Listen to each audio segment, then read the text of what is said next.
యవనస్తులారా, ఇప్పుడు చదవండి. 4-5 సంవత్సరాలు మీరు చదివేది, కష్టపడేది. Note this point. Intermediate, graduation, వీలైతే పీజీ 6 సంవత్సరాలు. ఈ 6 సంవత్సరాలు మీరు కష్టపడి చదవండి. సమయం సద్వినియోగం చేసుకోండి. సహవాసము జాగ్రత్తగా కాపాడుకోండి మీ జీవితాన్ని. ఈ 6 సంవత్సరాలు కష్టపడితే జీవితాంతం సుఖపడతారు. గుండె మీద రాసుకోండి. ఈ 6 సంవత్సరాలు కష్టపడితే జీవితాంతము సంతోషంగా ఉంటారు. మంచి ఉద్యోగం, వేల లక్షల జీతం, కారు, బంగ్లా, సొసైటీలో పేరు ప్రఖ్యాతులు. ఏమొస్తుంది మీ పేరు పక్కన? పలాని. ఏమొస్తుంది? ఎంబీబీఎస్, ఎండి, లేకుంటే సిఏ, పిహెచ్డి. మీరు చదువుకున్న చదువును బట్టి మీకు సొసైటీలో ఒక ఉద్యోగం వస్తుంది. ఎప్పుడు వస్తుంది? ఈ 6 సంవత్సరాలు మీరు కష్టపడితే. ఈ 6 సంవత్సరాలు డాడీ మంచిగా పర్సులో ప్యాకెట్ మనీ ఇస్తున్నాడు, మమ్మీ మంచిగా కుండ బిర్యానీ పెట్టి తింటూ మంచిగా తినడము. ఎయిర్ ఫోర్స్ లో తిరిగామనుకోండి. ఏంటి ఎయిర్ ఫోర్స్ అంటే? గాలివాటానికి ఏ ఎండగా అట్లా తిరిగినామనుకోండి. 6 సంవత్సరాలు సమయాన్ని వేస్ట్ చేసుకున్నారా, జీవితాంతము కష్టపడతారు, ఏడుస్తారు జీవితాంతం. ఈ 6 సంవత్సరాలు కష్టపడి సమయాన్ని సద్వినియోగం చేసుకొని మంచి సహవాసం కలిగి ఈ 6 సంవత్సరాలు బ్రతికితే జీవితాంతం సుఖపడతారు. ఇప్పుడు ఈ 6 సంవత్సరాలు సుఖం కావాలనా, జీవితాంతం సుఖం కావాలనా? చెప్పండి. ప్రాక్టికల్ గా మాట్లాడదాం. చెప్పరు? చెప్పండి బ్రదర్స్, సిస్టర్స్. అందుకే చెప్తున్నా, ఇప్పుడు చదవండి. జెహోషాముకు మినిస్ట్రీకి వెళ్తా ఉంటా. ఒకరోజు సండే, 6 o'clock ఫ్లైట్, 3 o'clock లేసి రెడీ అయ్యి ఓలో క్యాబ్ బుక్ చేసుకున్నాం. వచ్చారు. ఎక్కిన తర్వాత ఊరుకున్నాం కదా. అయ్యా ఏం పేరు మీ పేరు? చెప్పినాడు. అయ్యా యేసుప్రభు తెలుసా, చదువచ్చా? ఈ కటపత్రిక తీసుకుని, మాకెందుకు తెలియదు సార్, యేసుప్రభు మా ఇంటి పక్కనే చర్చి ఉంది సార్. ఏ ఊరు మీది? మాది ప్రకాశం జిల్లా సార్, పలాని ఊరు. ఎందుకు ఈ 3 గంటలకు మీరు రోడ్డు మీద ఉన్నారన్న? 3 గంటలకు పడుకునే వయసు కదా, పడుకునే సమయం కదా ఇది.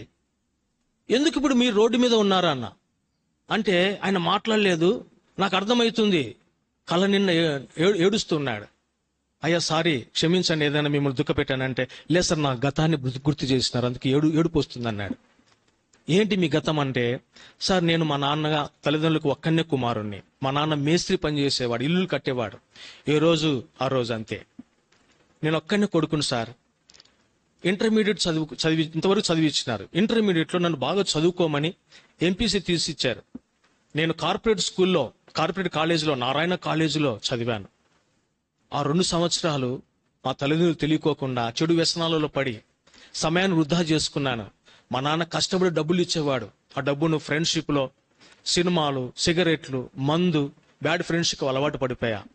2 సంవత్సరాలు ఫెయిల్ అయిపోయినా. పాస్ అయినా అని చెప్పా. మా నాన్నకి, మా అమ్మగా చదువు రాదు, డిగ్రీ చదువుతున్నా అన్నాడు. మళ్ళీ ఫీజులు కానీ డబ్బులు ఇచ్చాడు, బుక్స్ కానీ డబ్బులు ఇచ్చారు. నాశనం చేశారు డబ్బులంతా. ఆ 3 సంవత్సరాల డిగ్రీ లేదు, ఏం లేదు, ఇంటరే చదువు ఫెయిల్ అయిపోయినా. 5 సంవత్సరాలు మా తల్లిదండ్రులు మోసం చేసి డబ్బులు సంపాదించిన. మా తల్లిదండ్రులు తెలిసిపోయింది. మా అమ్మ మంచాన పడింది. ఇటువంటి కుమారుడు కాయ కష్టం చేసుకుని మీ నాన్న చదివిస్తే ఏమరి ఇట్లా అయిపోయావని మా అమ్మ నా గురించి చనిపోయింది సార్. నా గురించి అనారోగ్య పాలయ్యి, తిండి లేక, ఆహారం లేక చనిపోయింది నా గురించి. నాకు కూడా ఇప్పుడు కుమారుడు ఉన్నాడు సార్.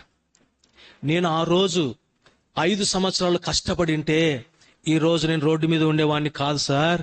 నేను ఒక ఉద్యోగం సంపాదించి ఉద్యోగం చేసేవాడిని. ఈ రోజు నేను ఎందుకు రోడ్డు మీద ఉన్నానంటే, ఆ రోజు నేను చేసిన పొరపాటు నా జీవితమును ఇట్లా శాసిస్తా ఉంది. ఇప్పుడు నాకు కూడా కుమారుడు ఉన్నాడు సార్. వాడు నా వలే చెడు కావద్దని వానికి నా జీవితాన్ని చెప్పి వాడిని సరైన క్రమములో పెంచడానికి ఇష్టపడుతున్నా సార్. వానికి ఫీజు కట్టాలి నేను. అందుకే ఓలాలో నేను రోడ్డు మీద ఉన్న 3 గంటలకు అని ఏడుస్తున్నాడు. ప్రియమైన చెల్లి, తమ్ముడు, మీరు తీసుకునే నిర్ణయాల మీద మీ కుటుంబ జీవితం ఆధారపడి ఉంది. తల్లిదండ్రులను ఏడిపిస్తారా? తల్లిదండ్రులకు సహకారం అందించేవారుగా ఉంటారా? ఆ అమ్మాయి చదివింది, నీటిలో మంచి ర్యాంక్ వచ్చింది, ఎంబీబీఎస్ అయిపోయింది, పీజీ అయిపోయింది, గైనకాలజిస్ట్ అయిపోయింది. ఇప్పుడు 60 lakhs ప్యాకేజ్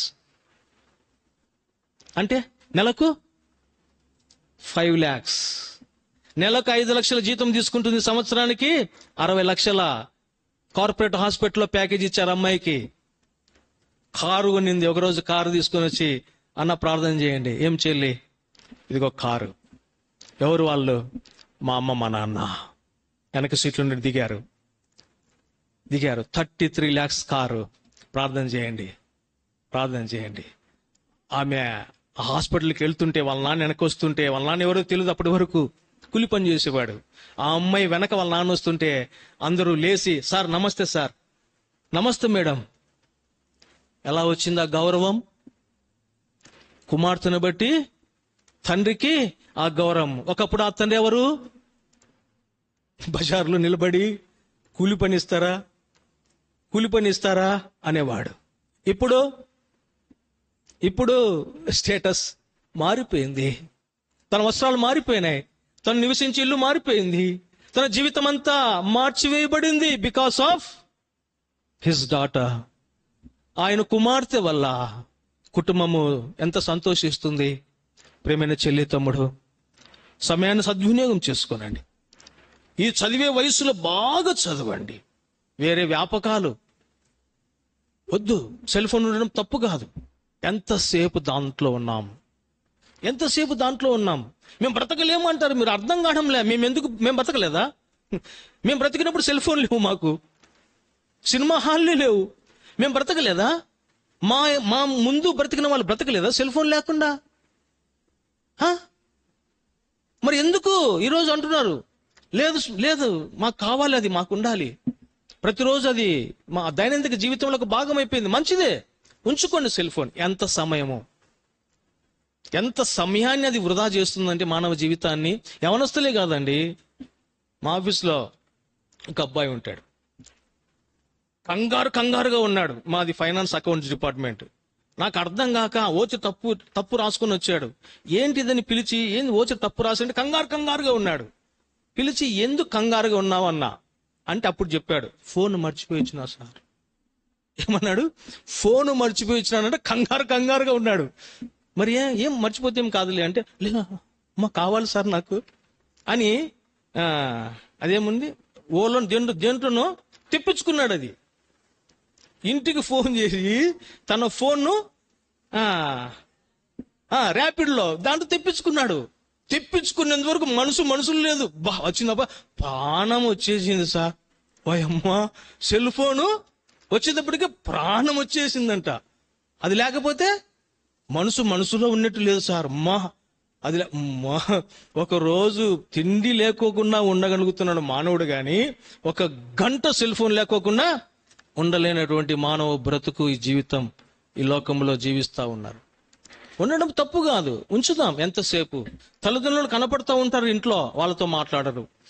ఫోన్ తీసుకొని ఎక్కడో దూరంగా ఉన్న ఫ్రెండ్స్తో ఎంత సంతోషంగా మాట్లాడతారో కదా. కన్ని పెంచి నీ కడుపు నింపుతున్నారు.